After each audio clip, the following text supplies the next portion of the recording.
Video cut out. But what we're going through now is the Living Out Louder show. I am your host, Dave Vargas. This is our 7th episode, The Ghost of Fear. And what we're going over now is something that I feel that every one of us goes through.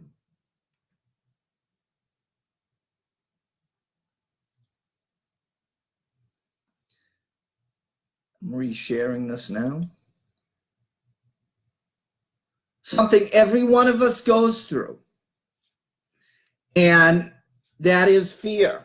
Thank you for everyone for joining me. The video cut out, the live feed cut out. I am going over in a very important subject, and that is fear. I was going into, in referencing the landmark classic book, Think and Grow Rich. It was first published in 1937 by Napoleon Hill. Success Principles. It was written, it took his whole lifetime just to write the book. And it was all the success principles of the wealthiest men in the world. Okay? He went into a whole chapter of fear. It shows of how much relevance fear has in our life. Some of it, we experience a little bit of it. Some of us are immobilized by it. This is something to understand. If you're to get anything, get understanding. My whole objective on this broadcast is to show you how you can maneuver and just walk through these illusions, these ghosts of fear. Do you have any fear that's in your life right now where you feel stuck? You may not be going backwards, but you're certainly not moving forwards. Maybe you're feeling stuck or going sideways. So you'll want to be a part of this.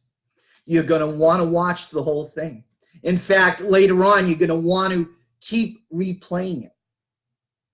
This is how you raise your awareness through study. Through every day, you have to be the master of your game. Or you will be subjected to all sorts of outside stimulus. Media, social media, friends, family. Wherever the wind blows, that's where your thoughts going. You don't want that. And you have to get your mind to receive it. We can have all these concepts. We could have these wants. We could have these desires. But you have to clear the mind out and get ready to receive it, to accept it. If it's not accepted in the mind first, you will never receive it. It will never come to you. You will feel as if these ghosts, these illusions are very real. These illusions that are projected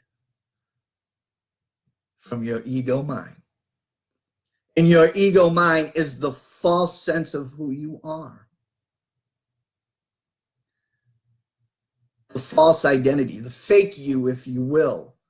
The one that's always tapping on your shoulder, making you feel guilty, making you feel small, that wants to take you out of situations. You'll always know that it's the ego talking.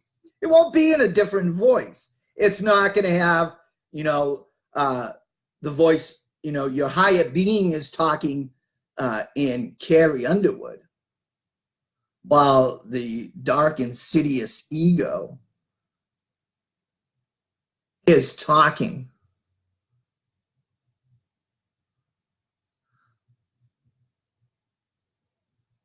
Is talking just like the same voice. You won't know. You have to recognize it. Your higher being will always have you a part of things. It's always going to have you push you forward. It always wants you to express yourself. And this is why you'll want to understand fear, because you will want to express yourself. This is what we want to do in every facet of our life. Express our loving truth. What's our loving truth? The truth of who we are, as soon as we know it, with kindness and compassion. And when we want to get ready, clear the mind, get ready to receive it, we have to understand there's some three big enemies, if you will, three big major ghosts that you'll have to want to identify before it even has a chance to sprout, before it even has a chance to get moving, to grow. We don't want these things to grow or germinate anymore. And that is indecision, doubt, and fear. Indecision. Indecision is the seedling of fear. You know, remember this. Indecision is going to crystallize into doubt. The two are going to blend together and they become fear. This blending process is so slow. It's undetected. We don't know that it's germinating. The ego is very insidious. And that's not a Star Wars name. Insidious is very subtle, very treacherous. It's going to maneuver in ways that we won't see. And so indecision, doubt, and fear. Again, indecision is going to crystallize into doubt. The two will become fear. This blending process is often so slow. And this is the one reason why these three enemies are so dangerous. They germinate and they grow without their presence being observed whatsoever. And then when they have sprouted, bam, fear is just all over you. You don't know how it came there, but it's been lurking there for a little while. And in the heat of battle, especially as I mentioned in the holiday times, more situations are coming up, more demands. The mind tends to lose its balance. Too many things confront you at the same time. Unexpected setbacks, doubts, and criticisms.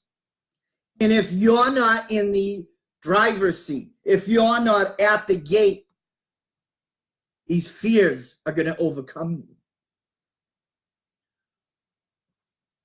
What's the opposite of indecision? Is making a decision. The lack of making a decision is what keeps us immobilized with this fear. A plan, a definite chief aim, a purpose. And you see, the funny thing about these illusions of fear, just like shadows and light. Have you ever waited? There was something that you were urging to do, a calling that you were urged to do, but you just keep putting it off, putting it off. The ego mind is telling you that it's okay to not do anything. And the more that you wait, which is really meaning you're getting further away from that expression from that goal that you want to do. So what happens? That shadow just keeps getting larger and larger. And it's feeling more scary. It's feeling more bigger. Doesn't it? We're frozen. We don't want to do action.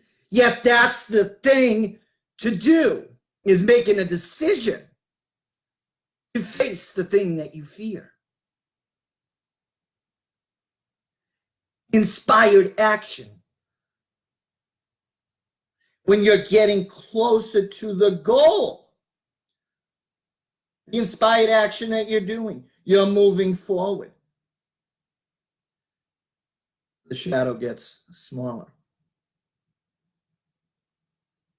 And as you're closer to your goal, your definite chief aim, it's non-existent. You're walking through it, and you realize there was nothing there to begin with. In fact, the closer the more that you show up for life, the more life shows up for you in the manner that you showed up for. That's your thoughts. The thoughts are going to clothe all around you. And it's the very reason that inaction gets no results. If anything, gets more of what you were fearful to begin with. Some of the things that I wanted to go over, when Napoleon Hill, in that Think and Grow Rich, classic book. If you've never read this book, I suggest that you order it for yourself right now, or at least when this is over, then you can do that. But in it, there's a commonalities. We all share commonalities. For no one here that's all around the world watching this now that will watch it on the replay, we all share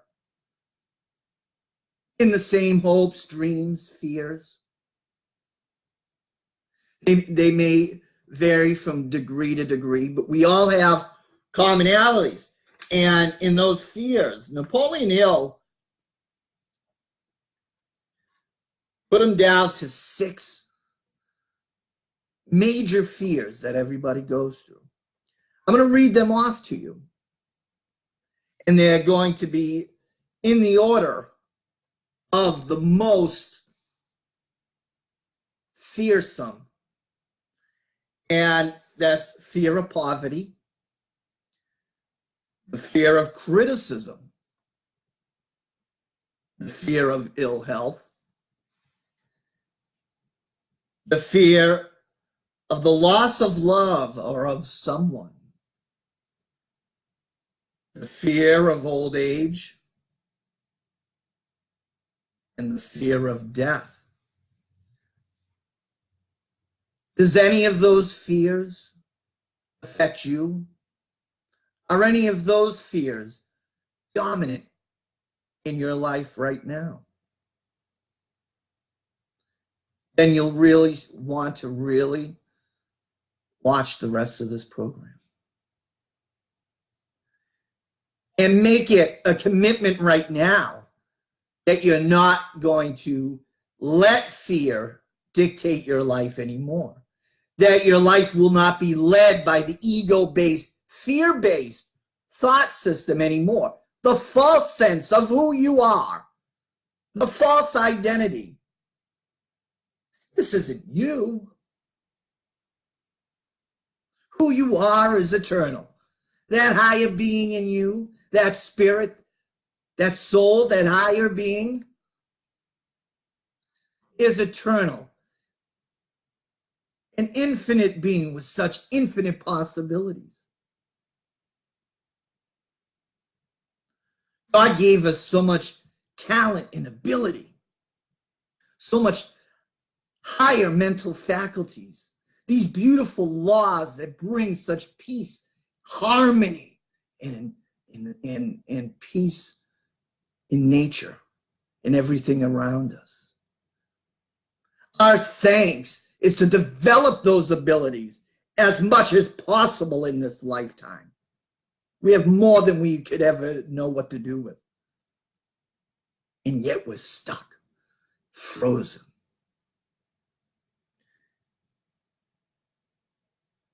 I wanted to touch upon the fear of poverty. That's a big one. That's number one on the list. That affects so many people. And that's not just a bank account. Again, many people may be feeling that pinch, maybe feeling that fear of poverty right now, the holiday season, more expectations, more demands. Even though this should be a period of time when it's about creating memories and experiences.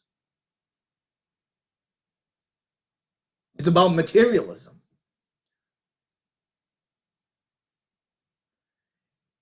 And you see, poverty is not just what is in your bank account or not in your bank account. It's the poverty of the mind. It's the poor thinking. The riches of your mind are so vast. You have such magic in your mind. And yet, the habitual thoughts are of poverty. They're poor thinking, that nothing is possible, that you're limited in what you're doing, limited in what you can do, limited to what is even possible of coming to you. Poverty is such a big fear. Marriages and relationships live and die because of it. We have so many demands, quest for riches. And I really feel that the root of all evil is not money. But the great Reverend Ike said so very long ago, the root of all evil is not money. The root of all evil is the lack of money. George Bernard Shaw said a very long time ago that living poor is a sin. What did he really mean by that? That living poorly is a sin. Because you see, what you get back is in direct proportion of the service that you can give out to your brothers and sisters, something of value.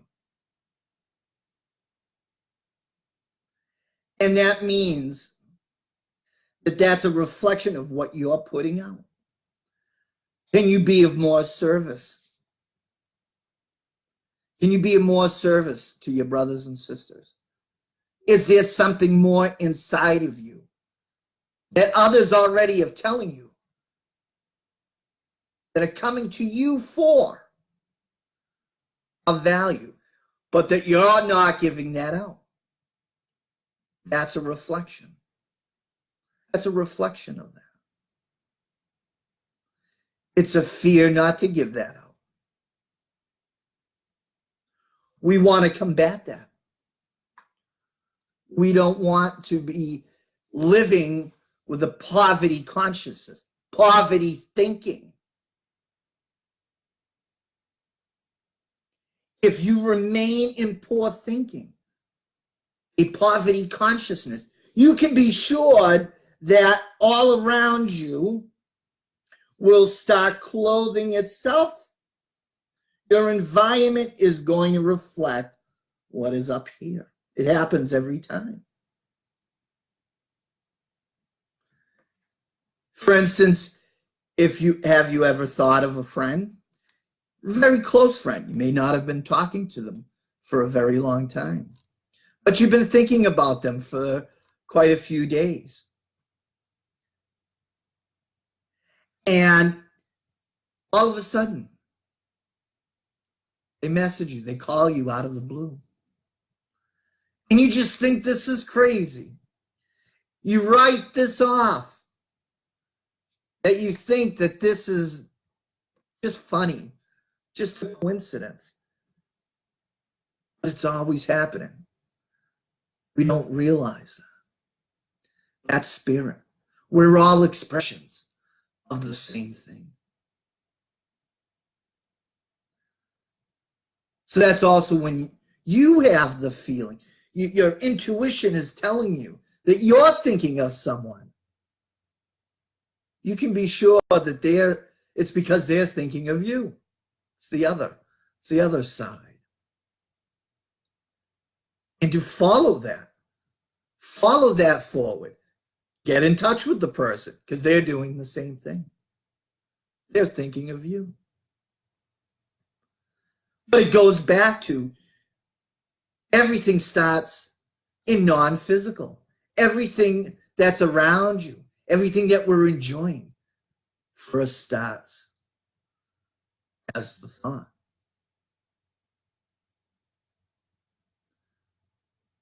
If you continue with the poorish thinking, poorish outcomes, lack, limitation, if that's what's reverberating from you, you can be sure that that is what's going to be coming to you, and coming to you with quickness. And the domino effect keeps going and going and going. Have to stop. For your life to change in any way, it's not going to be with the thoughts that put you in the problem in the first place. It's going to be with a new thought system. To upgrade your life, you're going to have to upgrade your thoughts. You're going to have to entertain new ideas. Fear is very real. That moves us to the fear of criticism.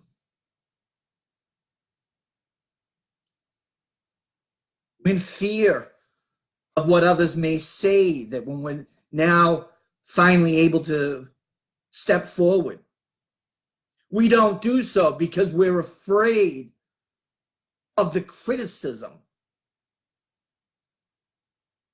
telling us of a horrible job that we're doing, or how we could do it better. Or what do you think you're doing by doing this? You see, a very long time ago, and this may go into your life, you're just frozen because you're thinking of what the outside world is going to say to you, how it's going to react to you. When we even have a new idea, we want to involve the world with it. We want to ask our friends, what do you think of this? Should I do this? We ask our neighbors. We ask our coworkers, do you think I should do this? I don't know. What you're saying is you're not ready for it. What you're saying is you're frightened. What you're saying to yourself is you don't believe that it's possible for you. And what do they know? What does anybody around you know? They're doing the same thing. They're frozen in fear. They are conditioned to live in mediocrity. And yet we want their opinion. We care what they think. Is that something that comes into your life? Criticism. To be free, we have to be who we are. Loving truth. We want to share our loving truth with everyone. This is what we're here for. We're not here for more airplanes. We're not here for more materialistic things all around us. If you want those, that's okay. You can be, have, and do whatever you want. But what our soul and our higher being is, our spirituality is just looking to express itself in bigger ways. Instead of sitting and thinking of this idea that you know, this stirring in your body, this stirring inside you that wants to share it with the world. Goes back to what I was saying earlier. Give something to the world. Give that service. That's all the soul wants. More expression. The more that you express yourself, the more fuller expansion happens. The more it grows, the more bigger it gets. But that's all the soul, your higher being, the eternal you, those hunches, those scratches that you need to really itch and you haven't for a very long time, is urging you to do so.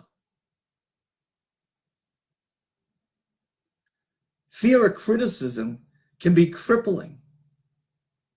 Fear of our own criticism. We're not empowering ourselves. It's again a poverty thinking, a poverty consciousness. We don't believe in ourselves that we can do this. It goes back to what I was saying earlier. Before you do anything, you have to be ready for it. You have to be ready to receive it. You have to clear these enemies out of indecision, out in fear. Criticism is a big fear. Criticism of self. That we doubt that it can happen. You're in the shower to yourself, I can't do this. Who do you think you are? You have to fight that each and every day.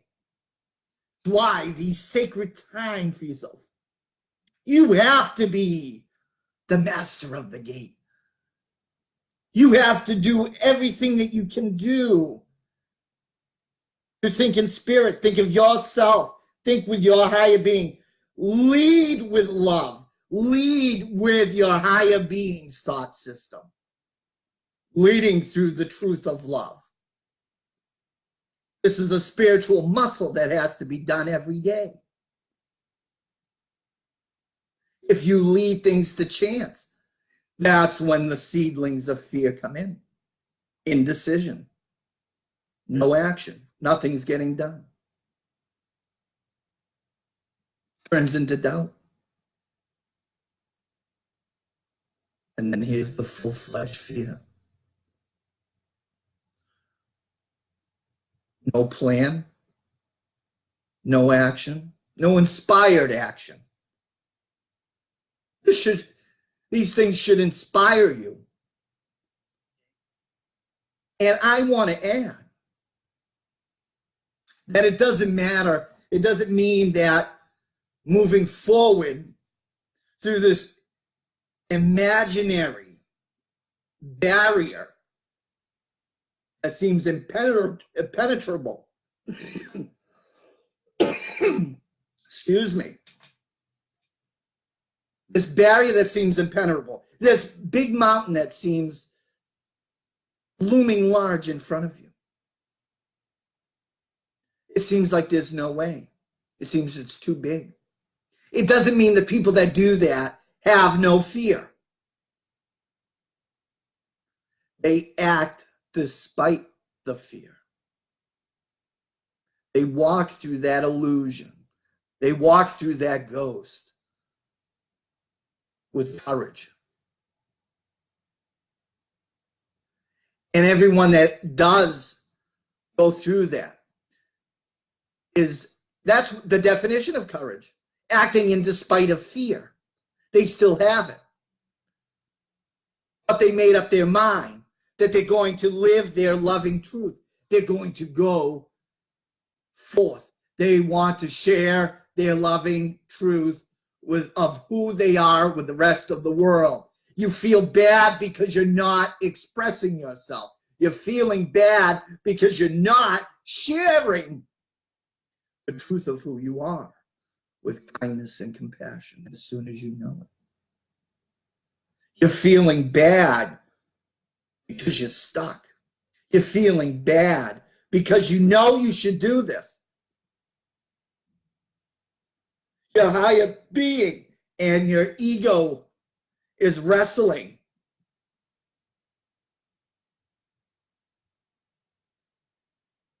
That's why action. It's making a decision, making a commitment that you're going to do this. Making a commitment to yourself that you're going to share the loving truth of who you are, that you'll be leading with love in the spirit of harmony. The other ones I wanted to touch upon. I wanted to touch upon a little bit of the fear of ill health.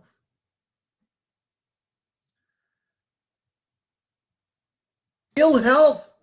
Now, I'm not talking about chronic diseases, things that are passed down, but people that are immobilized by fear bring on more ill health. That is, think of the word disease. It is a Greek word. It's two words. Dis-ease, the body not at ease.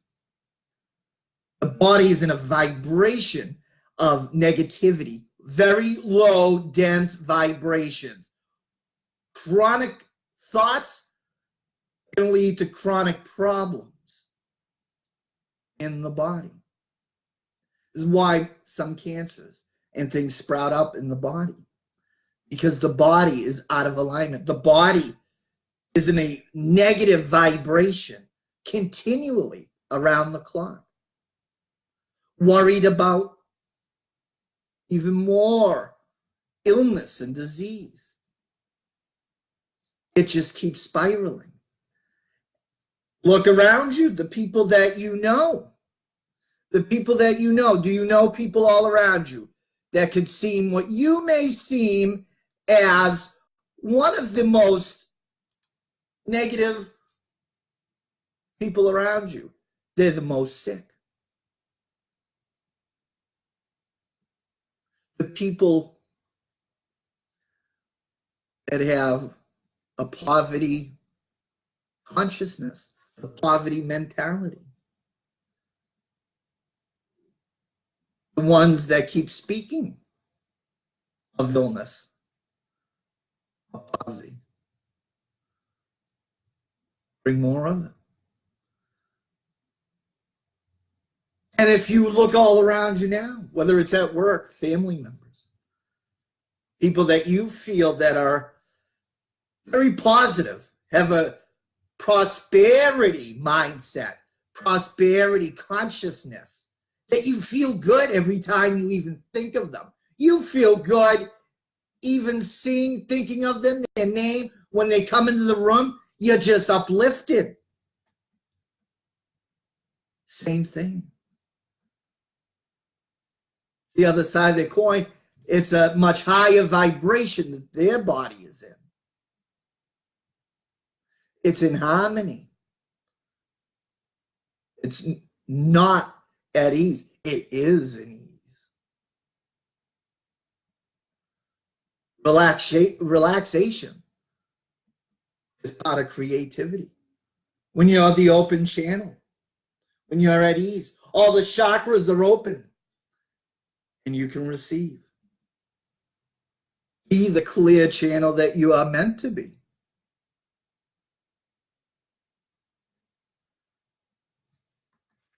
And I also wanted to go over a few others. The loss of love. Or someone, we have fears, abandonment issues. Are those things that you encounter are those things that come into your life that you feel that, because again, all a thought really is, our thoughts right now are a recycling of our experiences, our past experiences.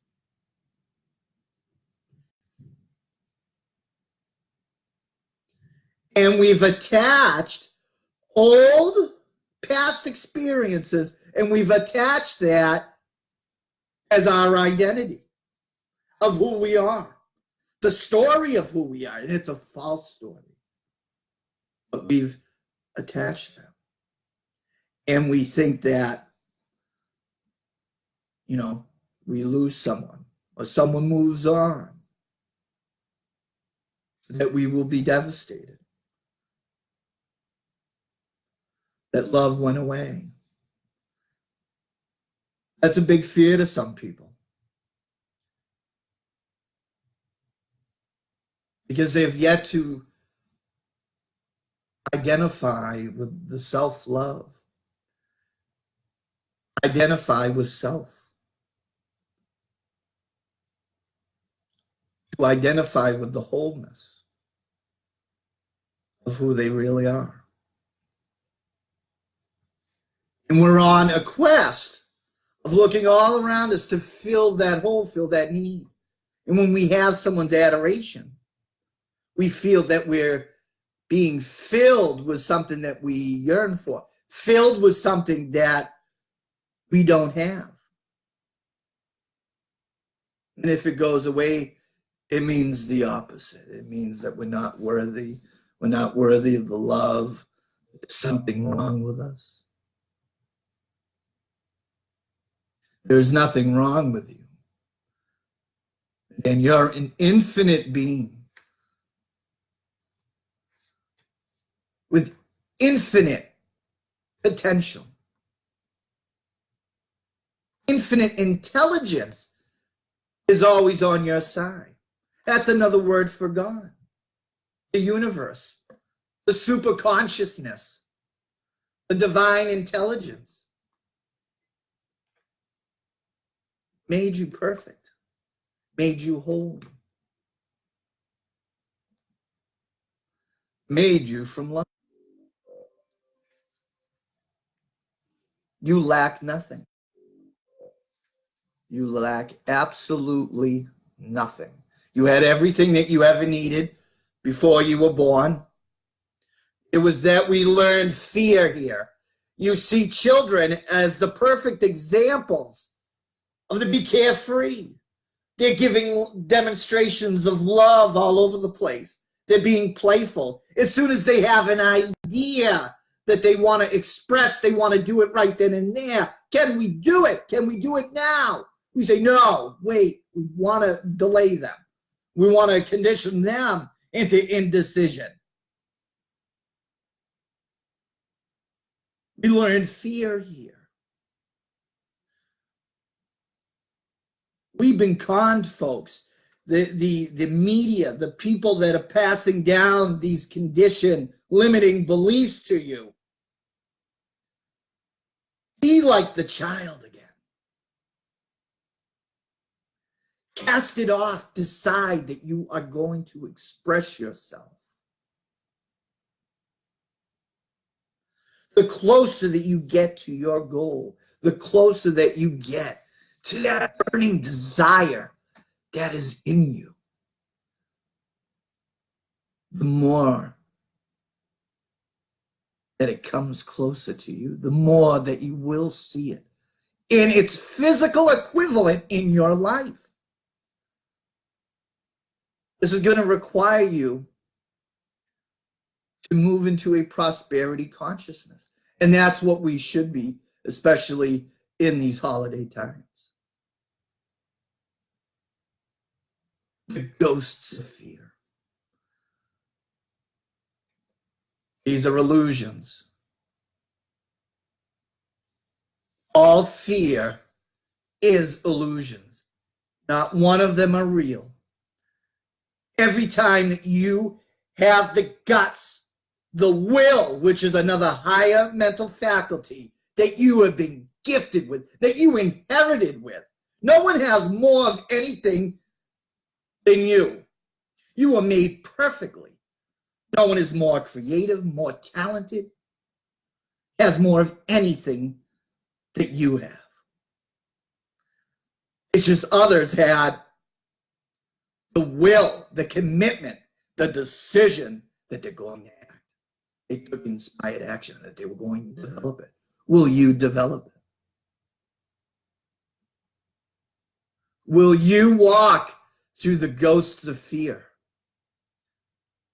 2020 is right around the corner. Literally right around the corner. Brand new decade. Don't wait. Don't wait for a new year.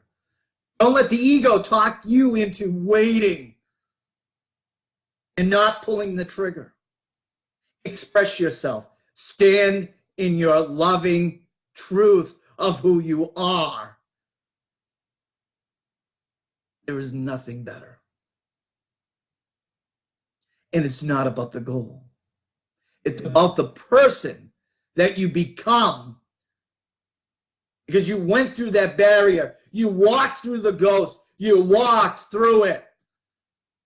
And the more of you was brought up to the surface, more of who you really are. And that's what we're looking for. I hope this helped you in some way or another. I cannot wait to hear your feedback, any questions that you may have. If there's something that you don't want to put in the comments, message me direct. I love talking about this material. I dedicate my life to it. I think everybody should know this information. We're not taught this in schools. This is why study every day is so important. Every day cultivating your mind to grow your awareness. Be more of you. Wherever you are in the world right now, I want to say thank you for spending this time with me. And I look forward, join me next week. And we're going to get into really good stuff. We're going to go into the secrets of the subconscious. And until then, God bless you. And again, I want to thank each and every one of you. Thank you for joining me tonight.